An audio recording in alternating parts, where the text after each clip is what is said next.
सबको जय मसीह की। यीशु मसीह के मधुर नाम में मेरे प्रियो एक आयत हम लोग पढ़ लेंगे कि मैंने परमेश्वर यहोवा को अपने सम्मुख रखा है, अपने दाहिने हाथ रखा है, क्योंकि वो मुझे सहायता करता है। मेरे एक आयत पढ़ लेंगे, भजन संहिता 16 अध्याय और उसका 8 पद। मैंने यहोवा को निरंतर अपने सम्मुख रखा है, इसलिए कि वो मेरे दाहिने हाथ रहता है, मैं कभी न डगमगाऊंगा। मेरे प्रियो, यदि आप परमेश्वर यहोवा को अपने सम्मुख रखें हैं, अपने दाहिने हाथ रखें हैं, तो आप कभी डगमगाएंगे नहीं, क्योंकि परमेश्वर वचनों से बात करता है और अपनी आत्मा को वो पवित्र आत्मा के सामर्थ्य के द्वारा हमसे और आपसे बात करता है, हमसे और आपसे बात करता है परमेश्वर। इसलिए कि परमेश्वर महान परमेश्वर है, उसके उपकारों के बारे में यदि बताया जाए मेरे प्रियो, तो वर्णन यदि करेंगे तो आपके जीवन में परमेश्वर वहाँ से काम किया है जहाँ से आप सोच नहीं सकते।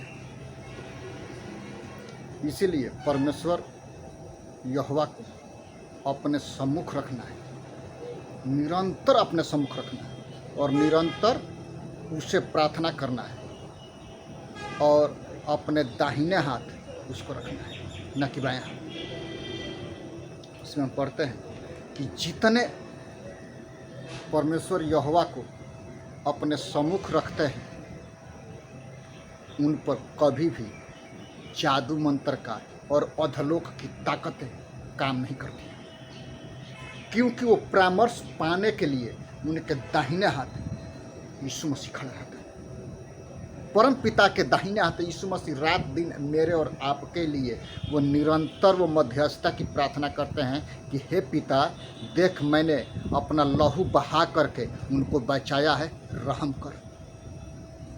मेरे और आपके पापों के लिए यीशु मसीह 2025 वर्ष पहले मारा गया, गाड़ा गया और तीसरे दिन मृतकों में से जी उठा और स्वर्ग पर चला गया, और फिर वो लेने के लिए हमको और आपको आएंगे। इसीलिए अपने परमेश्वर यहोवा को अपने सम्मुख रखना है, अपने दाहिने हाथ रखना है कि आप कभी न डगमगाएं। एक आयत पढ़ लेंगे मेरे प्रियो, भजन संहिता 15 का 5 पद में क्या परमेश्वर का वचन कहता है। जो अपना रुपया ब्याज पर नहीं देता और निर्दोष की हानि करने के लिए घूस नहीं लेता, जो कोई ऐसी चाल चलता है वो कभी न डगमगाएगा, वो कभी डगमगाएगा ही नहीं। आकाश और पृथ्वी टल जाएंगी, लेकिन परमेश्वर के वचन बिना पूरा हुए एक एक बिंदु नहीं टलेगा, एक एक बिंदु पूरा होगा, क्योंकि पूरा व्यवस्था को और नया नियम को पूरा करने के लिए यीशु मसीह कलवरी के क्रूस पर मारा गया, गाड़ा गया और तीसरे दिन मृतकों में से जी उठा और स्वर्ग पर चला गया, और फिर वो आपको लेने के लिए आएगा।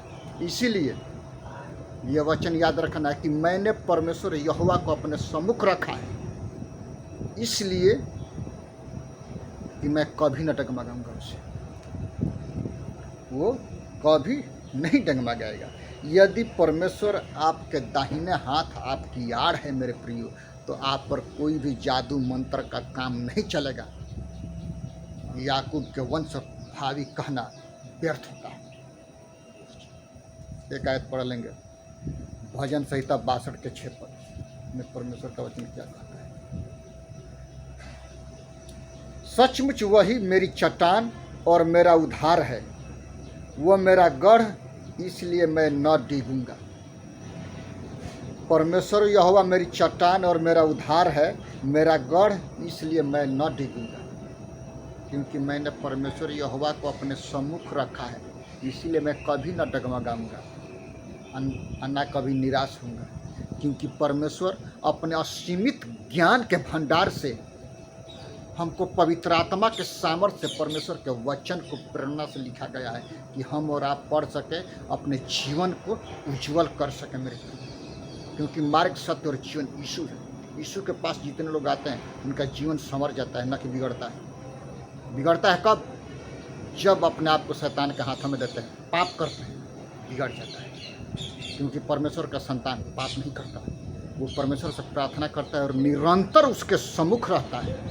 परमेश्वर एक आयत हम पढ़ लेंगे भजन संहिता 110 के 5।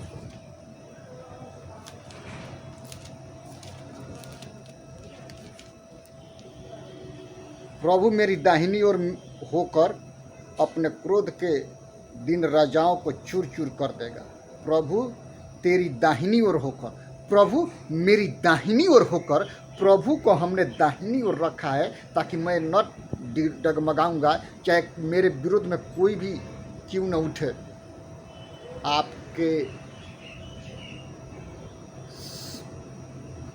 साथ यीशु है, आप पर कोई भी भारी कहना, कोई भी विरोधाभास आना सब टल जाएगा। यीशु मसीह कहता है कि सारी चिंताएं मुझ पर डाल दो क्योंकि मैं तुम्हारा ध्यान करता हूँ। इसमें हम पढ़ते हैं प्रभु तेरी ओर है, तेरी दाहिनी ओर है, तो कौन तेरा विरोधी होगा। प्रभु को अपने दाहिनी तरफ में रखे हैं आप, तो आपका विरोधी कोई नहीं होगा। चाहे संसार के शासक हो, चाहे अधलोक के ताकत हो, कोई भी ताकत काम नहीं करे। परमेश्वर कहता है मैं जिससे प्रचार कराना चाहूं उसको मैं बोलूंगा प्रचार करेगा। वो गले में रस्सी बांध करके प्रचार कराता है जब वो अपने आप में आ जाए। तो योना को गले में रस्सी बांध करके सीधे मछली को बोला कि नीनवे के तट पर जा करके उसको छोड़ दे, क्योंकि उसको बांध करके लेके जाओ वहाँ पर और प्रचार करेगा, क्योंकि वहाँ पर 1,20,000 लोग हमारे हैं। वो लोग पश्चाताप किए, परमेश्वर अपनी योजना को बदल दिया। आपके लिए परमेश्वर अपनी योजना को बदलता है मेरे प्रियो। आप आम आदमी नहीं हैं, इसलिए अपने अपने पापों से मन फिराओ, यीशु के पास आओ। यीशु आपको अनंत काल का जीवन देने के लिए हर वक्त वो तैयार रहते हैं। उसके लिए कार्य करते हैं, जो उसके इच्छा के मुताबिक कार्य करते हैं। मेरे परमेश्वर की इच्छा ये है कि हम उसके कदमों में रहें और कदमों में चलें। एक आयत हम पढ़ लेंगे भजन संहिता 139 के 18।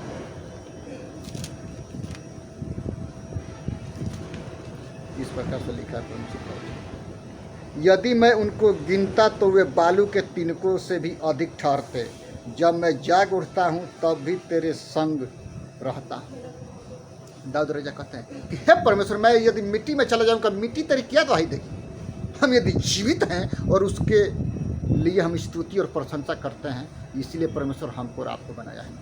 इसीलिए परमेश्वर को अपने सम्मुख रखना है, अपने दाहिनी तरफ और खड़ा करके रखना है कि मैं कभी ना डगमगाऊंगा। जब मैं डगमगाऊं तो उससे परामर्श पाऊं और उसके अनुग्रह के तले, उसके सामर्थ्य के तले, उसके छत्र छाया में हम जाकर के छिप जाऊं, क्योंकि हमारा छिपने का शरण स्थान परमेश्वर है मेरे, और कोई नहीं।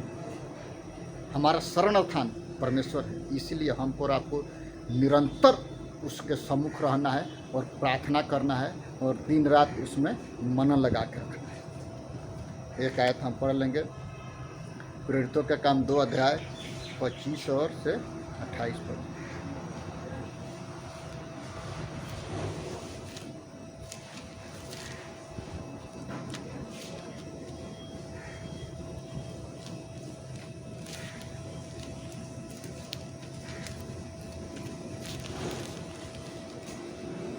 इस प्रकार करते हैं, क्योंकि दाऊद उसके विषय में कहता है, मैं प्रभु को सर्वदा अपने सामने देखता रहा, क्योंकि वो मेरी दाहिनी ओर है, ताकि मैं डिग न जाऊं। इसी कारण मेरा मन आनंदित हुआ और मेरी जीभ मगन हुई और मेरा शरीर भी आशा में बना रहेगा, क्योंकि तू मेरे प्राणों को अधोलोक में न छोड़ेगा और न अपने पवित्र जन को सड़ने ही देगा। तूने मुझे जीवन का मार्ग बताया है, तू मुझे अपने दर्शन के द्वारा आनंद से भर देगा। यहाँ पर संत पौलुस कहते हैं कि परम पिता परमेश्वर ने उसको सृष्टि से पहले ही उसको चुन करके रखा था। पौलुस को, शाऊल को जब दमिश्क के रास्ते पर गया घोड़े पर बैठ करके, तो वो ऐसे गिरा फुरगुदी की तरफ फेंका गया। परमेश्वर यीशु मसीह कहते हैं कि तू मुझे क्यों सताता है, आप कौन है प्रभु? तो मैं यीशु हूँ। अंधा हो गया, हनन्याह आया, उसके सिर पर हाथ रखा और उसका सब छिलका गिर गया और वो देखने लगा। 3 दिन तक उपवास किया मेरे प्रिय। हमको और आपको अपने परमेश्वर यहोवा को अपने सम्मुख रखना है, अपने संग रखना है, अपने दाहिने तरफ ओर रखना है कि मैं द्विगुण निरंतर उसके अनुग्रह में, उसके सामर्थ्य में, उसके डील डोल में बढ़ते जाऊँ मेरे प्रिय। इसीलिए परमेश्वर आपको और हमको आशीष करे मेरे प्रियो। आइए हम प्रार्थना करते हैं। पिता धन्यवाद करते हैं इस मूवी को जितने लोग देखते हैं सुनते हैं, महान प्रभु उनकी आत्मा से परिपूर्ण कीजिए, अपनी सामर्थ्य से परिपूर्ण कीजिए, उनकी आत्मा में बातचीत कीजिए। यदि कोई बीमारी का हालत में है उनको चंगाई दीजिए, यदि काम के तलाश में उनको काम दीजिए। महान प्रभु पूरे भारतवर्ष को, इसराइल जाति को पिता पुत्र पवित्र आत्मा के नाम से आशीष करें। धन्यवाद करते हैं यीशु के नाम से, आमीन।